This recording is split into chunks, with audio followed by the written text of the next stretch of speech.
everybody, my name is Jenna and today I'm bringing you yet another Top 5 Wednesday. Top 5 Wednesday is currently being hosted by Sam from the channel Thoughts on Tomes. I will leave a link to her channel and to the Goodreads page in the description box below if you'd like to check either of those ones out. Today's topic is the top 5 gateway books to your favourite genre. So basically you pick 5 books that are the best books that if you were going to introduce someone to your genre, these are sort of the books that you would get them to read. So the genre I have picked for this is fantasy. I'm definitely a fantasy lover. I really love fantasy books, but in fantasy there are a lot of sort of different genres. So we've got sort of urban fantasy, then we've got high fantasy, and then I think we have another sort of fantasy that either I'm making it up or just no one ever talks about, but I'm pretty sure there's like a third one maybe. So for this list, what I thought I would do is, because obviously reading fantasy novels definitely take a lot of getting used to, especially if you are more used to reading other genres. For example, if you're more used to reading a contemporary novel, trying to read like this high fantasy novel like the Throne of Glass series, for example, would be quite difficult because you are all of a sudden taken out of the world that you know and love and you are thrown into this different one that you just have no idea what's going on, but it makes it even more difficult because the characters have lived there their whole lives and they understand the world. So for this list I have picked 5 books that sort of are still fantasy books, but they involve a human type person from Earth, from our world, who is then either transported or falls into or somehow gets wrapped up in this new fantasy world, and so we experience the world through their eyes, so we don't feel like we are complete outsiders, where we're not alone, you know, we have no idea what's going on. So the first book I have chosen is The Lion, the Witch and the Wardrobe by C.S. Lewis. Now, The Lion, the Witch and the Wardrobe is the second book in the Chronicles of Narnia series, and I only have the bind up of all 7 books, so it makes it really difficult because sometimes like I just want to read one story, but because it's so big I feel like I have to read all of them at once, so I end up reading like 7 books in one. So The Lion, the Witch and the Wardrobe is set during the height of the Second World War and follows the Pevensey siblings. So we have the oldest is Peter, then we have Susan, Edmund and Lucy. So the 4 children are taken away from London and are sent to the country to live with the professor, who is sort of this like mysterious character who they don't really know a lot about, and we don't sort of learn a lot about until later on in the novel. While they're staying at the professor's house, the 4 of them come across a magical wardrobe, which when they enter, it transports them to the magical world of Narnia. In Narnia, they learn that there is a horrible witch who, funnily enough, is on the cover of this bind-up. I'm not super happy about that, but I think my dad bought me this right before the 2005 movie came out because I said that I'd never read Chronicles of Narnia, and he got kind of offended. So he bought me this, and so I read them all before I saw the film. So while they're in Narnia, of course, they figure out they have to defeat her because they are the 4 that have been prophesized to defeat her. So this book is definitely a gateway book to the fantasy genre because Lucy and her siblings,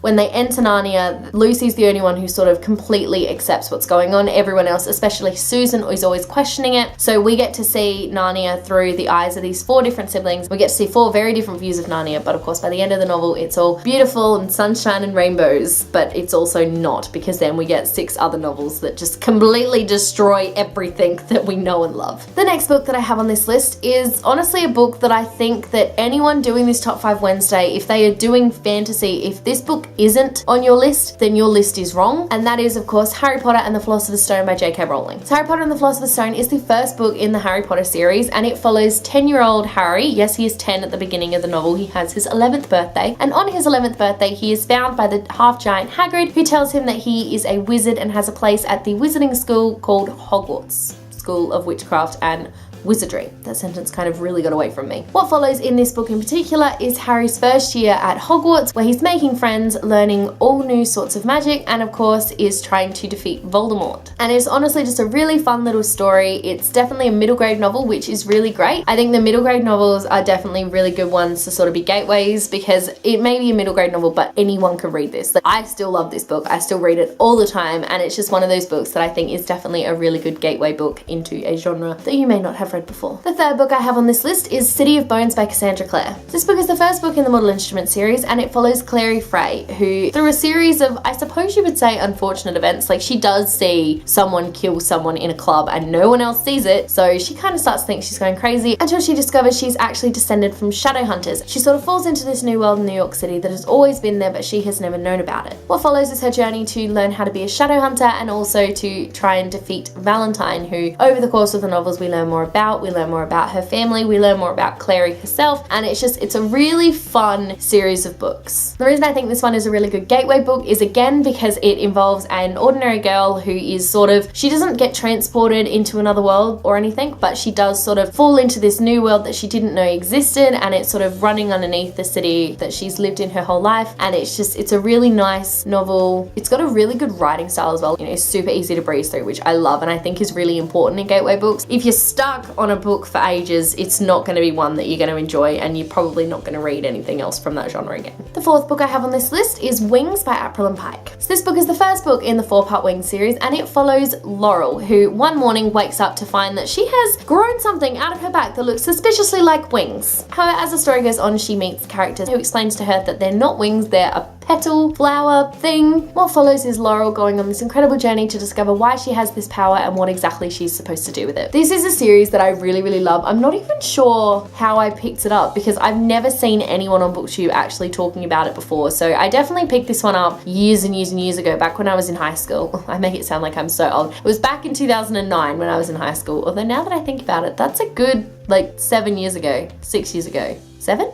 I've loved this series since I first started reading it, and honestly I think this is one of those underrated series that everyone should read. It also does a really good job as a gateway book because again it involves a girl who thinks she's normal but then discovers that she's actually not, and is sort of taken into this new mystical world, and it's actually something that a lot of us will recognize because she actually ends up running into Avalon, which of course everyone would know is from the Arthurian legends. Unfortunately we don't get to see Arthur in this book, which was a little bit of a letdown, but one day, I swear one day, I'm going to read a book about Camelot. And if you know me at all, you can probably guess what the last book on this list is going to be, and that of course is A Carne by Lynette Noni. This book follows Alexandra Jennings, who on her first day at a new school, she tumbles through a doorway and ends up in the mystical world of Medora, where she attends a Carne Academy while waiting for the headmaster to return so he can help her get home. This book is full of fantastic characters and the plot is just so beautiful. I think one of the reasons this book is so good as a gateway genre book is because it's a young adult fantasy, but it reads like a middle grade novel. So I'm actually rereading it at the moment because, you know, I'm on page 192. I only started this a couple of days ago, but the best thing about it is you start reading it and then all of a sudden you're 100 pages in. You have no idea how you got there because you were able to just breeze through it so quickly because it's written in such a way that it's so easy to read. You're really going to enjoy it, and because of that I think it makes a perfect gateway book. So those are the 5 books that I think are the perfect books to read when you're trying to be introduced to the fantasy genre. So thanks for watching. Let me know in the comment section below which books you would use as gateway books into the fantasy genre. If you like this video, be sure to give it a huge thumbs up and don't forget to subscribe to my channel so you don't miss a thing. Stay random.